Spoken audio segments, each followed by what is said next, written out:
Cruz gets here in 4 hours, and as we speak, he's in the car right now on the way here. And we have just one mission this summer, and we've been talking about it for a long time. And that's to make one video a day. Since way back in high school, this has been a dream of mine, and well, let me just show you.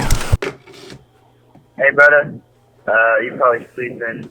I got the camera. I want to sit down with you and figure out what kind of videos we want to start making. I mean, we got the stuff to do it. There's no limitation to anything. We can do anything, man. And we just need to get started, you know? Like, obviously our first things are not going to be great. The 10th one is going to be better. The 20th is going to be better. And the 30th is going to be freaking dope. The sooner we get started, the sooner it's going to get working. And give me a call. Even though I knew that the sooner I started, the better, because I wasn't going to let this go. I knew I would regret it if I didn't try this with my absolute best for the rest of my life. I would look back when I'm 60 years old and go, I wish I had really tried that. So I knew I had to try it, but I've just waited and waited and waited. I've held myself back in so many ways, and I feel like that's such a common struggle between all of us. Not just me, but all of you watching this as well. And so I felt really stuck, and I just want to share with you what got me unstuck, to try to unstick you.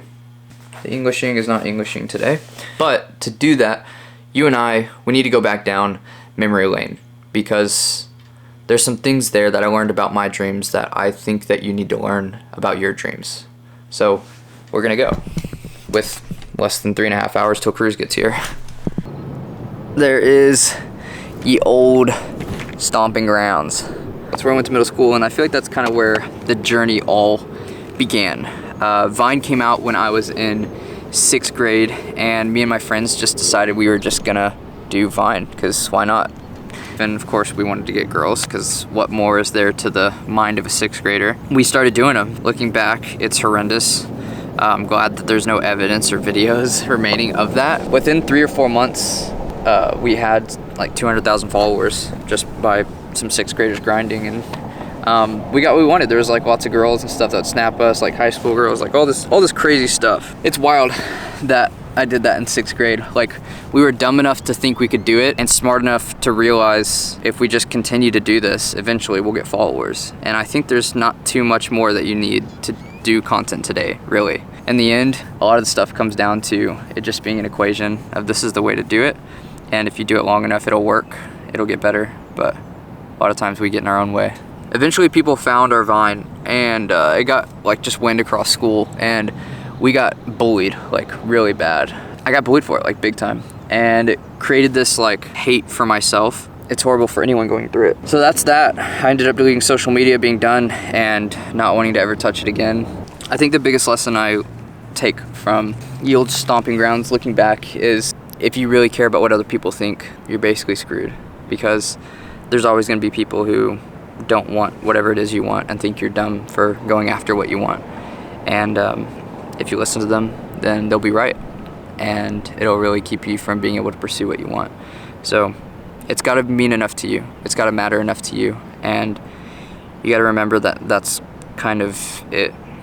Like, everyone else in the world may not care and may not even know what your dream is, but as long as you do, then that's all that matters. Don't let what someone else thinks of your dreams determine your dreams. Frisco High School. It is like dummy hot outside, so I'm just gonna chill in the car, honestly. Can we back out, please? So, Frisco High School, I basically didn't go to school. Like, I ended up dropping out at 17, and before that, I barely had sophomore credits because I did online homeschool in and out, and I skipped, I think one semester here, I skipped over 100 days. And my last day of school was, that's actually a story for another time. That's a good story. I want to go into that. But while I was here at high school, I saw other people making a bunch of money. Not people from the high school, but like on social media, specifically this thing called dropshipping. And so I thought, like, why not give it a shot?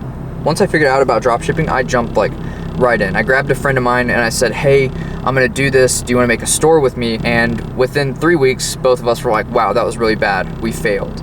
But the thing about him was that he decided he had lost like $200 or $300 and he quit. And he said, this is dumb, it's not gonna work. And I'm sitting here going, yeah, because we suck. Like, if we spend time getting better, we're going to get better and it's going to work. And so I ended up going to a second store, a third store, and on my fourth store, about 3 months in, to just learn about dropshipping. I had no sales experience, no marketing experience, anything. Literally just watching YouTube videos, like YouTube University all the way. Like Ari Sherson was my freaking almost like idol at that point. Mind you, this whole time I'm like going to parties, throwing parties, going on like week-long benders, like 5 days with a total of 4 hours of sleep, and then losing my ability to see color, knocking out on 4 different drugs, like wild stuff. Getting this at like 16, 17 at my own kitchen table while my dad isn't home, like wild stuff. On that fourth store, about 3 months in, I ended up making $3,000 within a week of opening the store.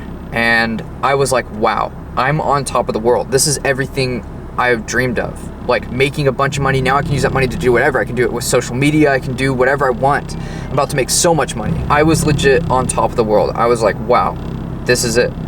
This is it. I've made it. Mama, we made it. So I get ready to turn up the dial, and PayPal holds my money. It says, you can't access your money. We need to double check your account stuff, and your social security number is wonky. And I called them up. I'm like, what's going on? And they said, you're not allowed to have a PayPal account. You're 17. And I'm like, bro, so what are you gonna do? And they locked up my account for like 6 months, and I couldn't access this money. And it was a nightmare. I mean, I went from being on top of the world to all my dreams just crashing because I couldn't access this money. People were asking for refunds. It ruined me, is what it felt like, genuinely. If PayPal hadn't locked my account, I would have gone on to make $3K in a week, so $12K in a month. And that was me just starting, just like that, not even ramping up. Like I know people today that make upwards of $500,000 in a month of dropshipping. That's not a far stretch from what I was aiming towards. But more than anything, I was really mad and upset with God, because back then I didn't really have that much of a relationship with God. And so God was kind of like a genie in the bottle that I would rub whenever I was upset and things were going bad, so he would make them better again for myself, for my life, and what I wanted to do. So here I was, like, God not fixing my issue that I'm in, and I'm mad. I always consider that to be a bad situation. What happened was bad. What happened was unfortunate. It sucked. Looking back, like in the past like 2 years, I realized, wow, like what a blessing that happened. Because if I had gotten that money, if I had started making $20,000, $30,000, $50,000 a month at that time, it would have ruined me, like actually ruined my life. The amount of parties I was going to, the amount of drugs I was taking, the way my head was working at that time, like I would have run myself into a ditch, and honestly worse, so fast if that money had come through. What I want you to get from being here is that what you may be calling unfortunate or misfortune might just be exactly what God wanted for you, and you're not seeing it the way that he's seeing it. And maybe it takes time for you to be able to look back and see that, or maybe it takes you looking right now and realizing, oh, I'm just leaving this in God's hands, and I'm just trusting that he's guiding me in the way that he wants me to go. And so whatever comes, be that as it may, I'm here and God is with me, and awesome. Simple as that. You don't know what unfortunate things could come from something fortunate. So even celebrating an awesome thing may turn into a horrible thing. And yet a horrible thing, like PayPal locking up your money and all these things, may turn into an amazing thing. Who knows, really? So just trusting God, I think, is the biggest thing that came from this. And even if it seems like something is stopping your dream or has pulled back your dream, just realize that if it's a dream that God's given you and that you're going full aim after, all things are going to go well, because you're trusting God that they go well. And it's not even so important that the things go well, but knowing that God is good. And that's just it. If your dream is in the hands of God, then there's nothing to worry about. So yeah, let's go to the next place. Alrighty, well, here we are. Can you see me? This is a little hideaway spot in the neighborhood I used to live in. Old house, growing up in high school, and around senior year, maybe the year after as well, I started making about $5,000 to $8,000 a month. I had started a little marketing company. It was a good time. Only 4 or 5 hours a day gave me time to do a lot of nothing, honestly. I kind of didn't do anything with that time. I was so depressed, even though I was making that money. And it kind of left me even more empty, because I thought that making money was gonna give me happiness, I guess, and I wouldn't hate myself. And yet I still did. And so I realized, well, if money isn't going to do it, then what is going to do it? I tried medicine, I tried supplements, I tried meditation. I did all these things for the sake of happiness, really, wanting to be happy. Eventually, I got to the point where not only did I not have happiness, I realized I had almost no discipline. And so I thought, well, you know what fixes discipline? The military. And I'm getting bit out here, bro. But really, 6 years of life is what it may take to be disciplined and feel like I have a purpose and I'm happy, and maybe that's worth it, because I don't really like the way that things are going right now. Because even if I make a bunch of money, what's the point if I hate my life? I put myself down the path to be military. I didn't want to be a SEAL because I was worried. I didn't think I had what it took, honestly, but I was also worried about getting hurt and then getting a horrible job as a result of that. And so instead I started training for EOD, Explosive Ordnance Disposal. Pretty sure is what it stands for, but it's special operator. It's like the guy from the Hurt Locker with the bomb suit. It's basically a bomb defusal person. It gave me a purpose, and all of a sudden I went from super sad and being 130, 135 pounds to like within 2-3 months I had abs. I was 155. I had like doubled all the weights I was lifting. It was insane. Like, I just started hitting 2 a days and putting down 3,000 to 4,000 calories a day. My life became training. It became getting ready. And I got a 98 on my ASVAB. I was getting ready to like submit my numbers and pull-ups and push-ups and times and all that to be able to qualify to be special operator. And they realized I had dual citizenship, meaning you can't get a top secret security clearance being a dual citizen. They knew that from the beginning, but the recruiter didn't tell me, and that's typical recruiter. I mean, what do you expect, I guess?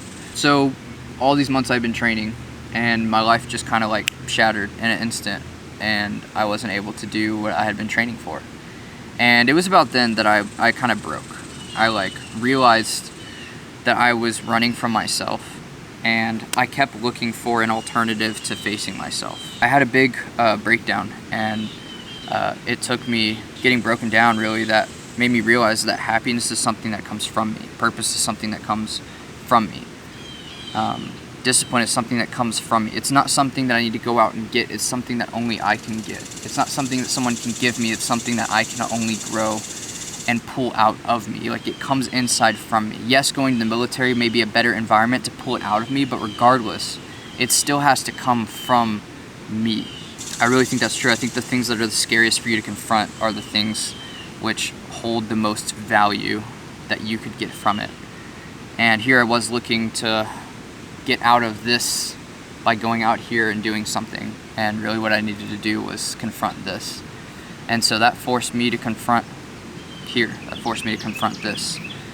Living here at my parents' and coming to this hideaway spot, I was always trying to run, moving to a new house, always trying to escape from something as if that something wasn't me and the way I saw the thing. I think the biggest lesson I learned from here was, honestly, don't come here after it's rained because there's a bunch of mosquitoes, first off. Second off, it's in you, like it's from you. Whatever you're trying to run from is not something external, for the most part, obviously. Like, if you are a kidnapped person, you should definitely be running. But everything else really is an internal thing that's manifesting itself, and it seems to be external, but it's from you that it comes. It's from your eyes, which comes from inside, that you're seeing the outside. And so it's here. And so in the past, you know, like, I wanted to get out of my parents' house because it was so hectic and I felt like they were stifling me, and they were always so stressed and angry, and it was causing me, it was forcing me, it made me a certain way. And yet, like, my mom called me yesterday and she is stressed out. Like, she is like upset, kind of tripping, and I love her, and she can be like crazy on the phone and it doesn't affect me. Like, my parents can get up and be arguing the same as they were maybe 10 years ago, and I don't react the same way I did 10 years ago because I realize that the external doesn't have to affect the internal. So it's in you, it's from you. So if you're looking for something, you probably should stop looking for it outside yourself and look for it inside yourself. I don't mean to get all wonky, but I think of Jesus saying the kingdom of heaven is within. Anyways, on to the next place. And I think we have 2 hours till Cruz gets here, so yeah. Got to go, got to go. Hey bro, I'm gonna be real with you. I just watched this entire segment. This dude, the whole entire time, is just yapping, dude. And so I'm just gonna give you the basics, bro. He basically just trauma dumps and says something like, what's the worst that can happen to you? If you chased your dreams and messed up, and just like, yeah, that was basically it, bro. So I just saved you that time, so. All right, the audio really got messed up, and I'm not gonna redo that whole entire monologue, but that is basically what I was saying. Cruz is here now. He's actually in that room right there, and maybe I'll share some clips, but probably not, because I don't want to do all that.